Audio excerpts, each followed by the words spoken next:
आज की इस क्लास में हम देखने वाले हैं भारत में उद्यान विज्ञान से संबंधित प्रमुख संस्थान यानी हॉर्टिकल्चर इंडियन रिसर्च इंस्टीट्यूट।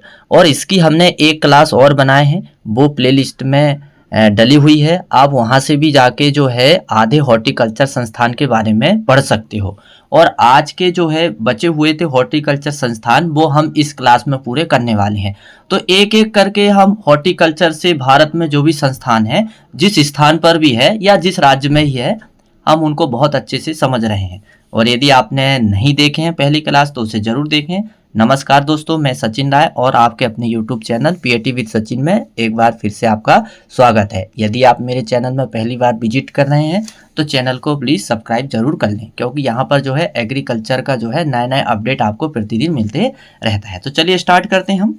तो हमने छोड़ दिए थे international centre for potato, Lima Peru, यहाँ तक हमने पूरा कंप्लीट कर लिए थे।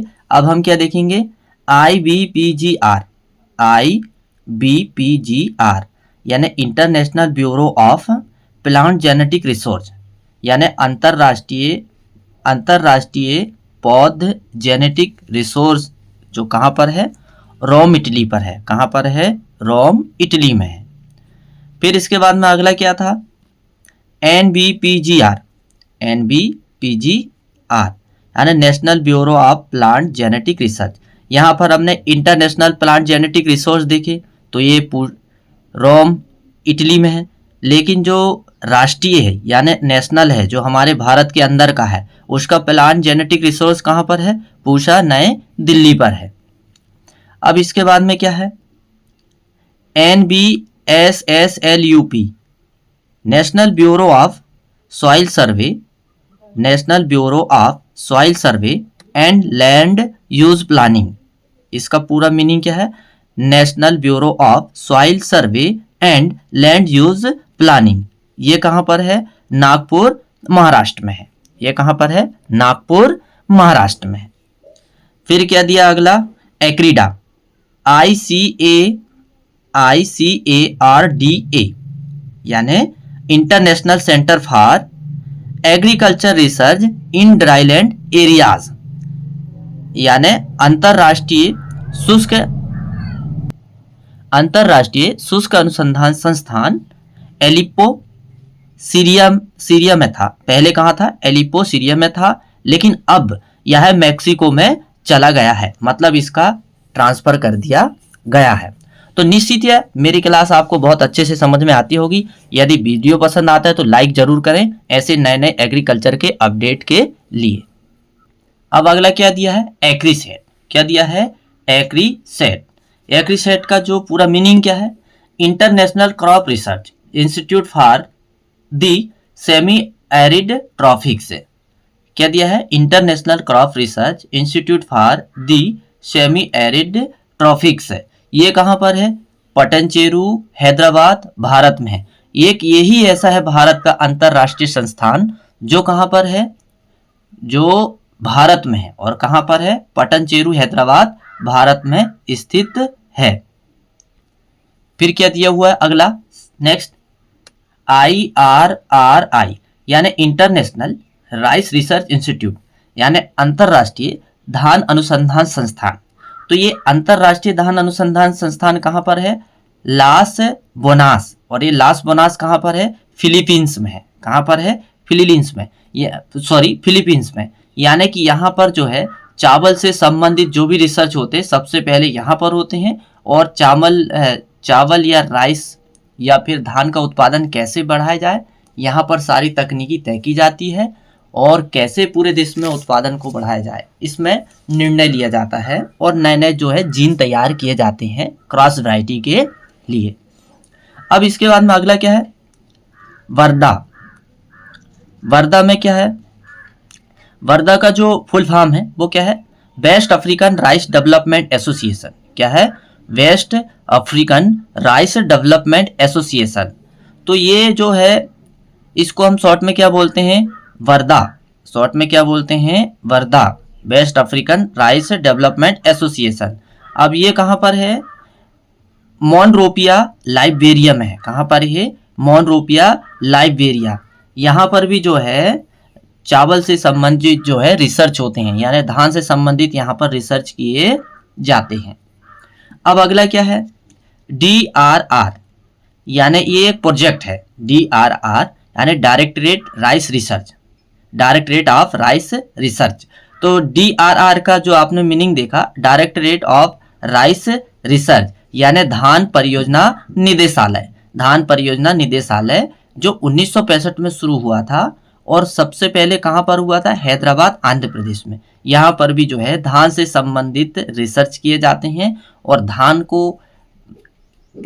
को जो है कैसे उत्पादन बढ़ाया जाए, इस तकनीकी या फिर नए नए जो है धान के क्षेत्र बढ़ाने के लिए या कृषक के उत्पादन बढ़ाने के लिए नए नए तरीके तैयार किए जाते हैं और नए नए टेक्निक निकाली जाती है। जैसे बहुत सारी धान की टेक्निक हर दिन निकाली जा रही, जैसे SRI मेथड है, डेपोंग विधि है, ड्राई शुष्क विधि है। ऐसी बहुत सारी नए नए तकनीकी जो है ऐसे अनुसंधान से होती रहती है। कुल मिला के ये जो परियोजनाएं हैं जो ICAR के द्वारा चलाए जाते हैं विकास के लिए, ग्रामीण विकास या कृषकों के विकास के लिए। फिर इसके बाद में क्या दिया, DWR यानी डायरेक्टरेट ऑफ बीट रिसर्च, यानी डायरेक्टरेट ऑफ गेहूं रिसर्च, डायरेक्टरेट यानी गेहूं अनुसंधान निदेशालय, गेहूं अनुसंधान निदेशालय। इसकी शुरुआत कब हुई थी, 1978 में हुई थी। गेहूं डायरेक्टरेट ऑफ बीट रिसर्च शुरुआत 1978 में हुई थी और कहाँ पर हुई थी, करनाल हरियाणा में। कहाँ पर हुई थी, करनाल हरियाणा में। तो यहाँ पर गेहूं से संबंधित उत्पादन को कैसे बढ़ाया जाए या कैसे रिसर्च किया जाए या क्या तकनीक अपनाया जाए जिससे किसानों की जो है प्रति हेक्टेयर गेहूं की उत्पादन बढ़े, इसमें यहाँ पर निर्णय लिया जाता है ताकि जो है कृषक के जीवन स्तर में सुधार हो। जब यदि कृषक के जीवन स्तर में सुधार होगा और उसकी राष्ट्रीय आय में वृद्धि होगी तो निश्चित ही है भारतीय आय जो उसकी आर्थिक स्थिति में सुधार होगा, आय में वृद्धि होगी तो निश्चित है राष्ट्रीय आय में भी वृद्धि होगी। तो इन सारी बातों को ध्यान में रखते हुए ही यहाँ पर जो है प्रोग्राम चलाए जाते हैं। अब देखते हैं CRRI, central rice research institute. तो सेंट्रल राइस रिसर्च इंस्टीट्यूट जो है इसकी स्थापना 1946 में हुई थी।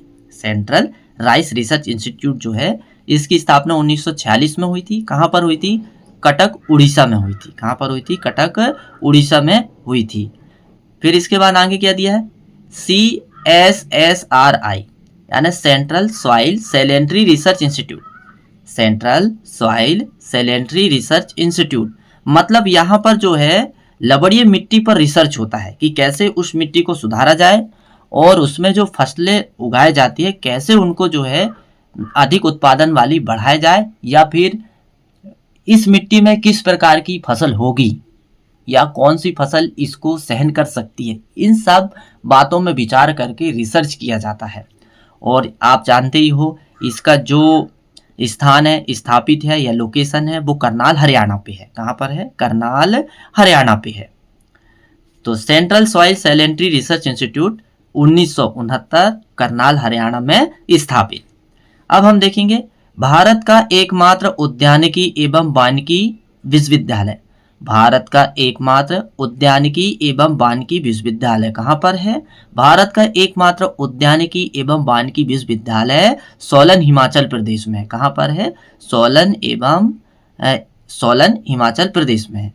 तो ये एक ऐसी यूनिवर्सिटी है जो हॉर्टिकल्चर और जो है फॉरेस्ट्री ये दोनों यहाँ पर कोर्स होते हैं और दोनों की पढ़ाई यहाँ पर करवाई जाती है। फिर इसके बाद में क्या दिया, राष्ट्रीय उद्यानिकी मिशन। राष्ट्रीय उद्यानिकी मिशन जिसे NHM के नाम से जाना जाता है, यह 2005 में शुरू हुआ था। कब हुआ था, 2005 में।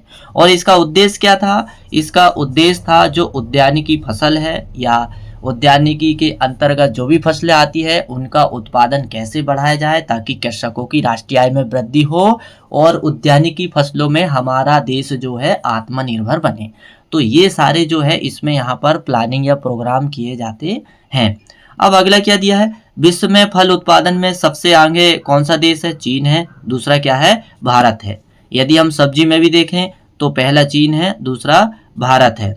फिर इसके बाद में यहाँ पर दिया प्रति व्यक्ति प्रतिदिन फलों की आवश्यकता होती है तो फलों की आवश्यकता जो होती है 85 ग्राम होती है और ये ICMR के द्वारा बताई गई एक मात्रा है और अब जो है इसको 92 ग्राम कर दी गई है। और प्रति व्यक्ति प्रतिदिन सब्जियों की आवश्यकता कितनी होती है? 300 ग्राम होती है। तो ये बिल्कुल करंट के आंकड़े हैं। तो सब्जी की आवश्यकता प्रतिदिन प्रति व्यक्ति को 300 ग्राम लेना चाहिए। अब 300 ग्राम में क्या क्या लेना चाहिए, क्या क्या शामिल है, उसके बारे में हम चर्चा कर लेते हैं। तो उसके बारे में हम चर्चा करते हैं और देखते हैं। पत्तेदार सब्जी 125 ग्राम होनी चाहिए। पत्तेदार सब्जी कितनी होनी चाहिए? 125 ग्राम होनी चाहिए। और जड़ या कंद वाली सब्जी 100 ग्राम होनी चाहिए। अन्य सब्जियां इसमें शामिल हो तो वो 75 ग्राम हो। ऐसा पूरा जो है योग जो होता है वो होता है 300 ग्राम। तो एक व्यक्ति को प्रतिदिन जो है 300 ग्राम सब्जियों को लेना चाहिए। और ये आंकड़े किसके हैं? ये आंकड़े जो है ICMR के हैं।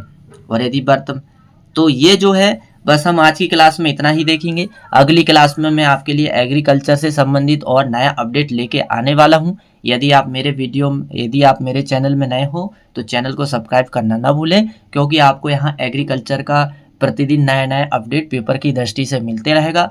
और यदि आप मेरे वीडियो को देखते हो तो आपको मेरा बहुत बहुत धन्यवाद। बाकी की जानकारी या और नए सूचना या हम नए अपडेट अगले वीडियो में आपके लिए लेकर आने वाले हैं। तब तक के लिए आप इस वीडियो को देखते रहिए और तैयारी करते रहिए।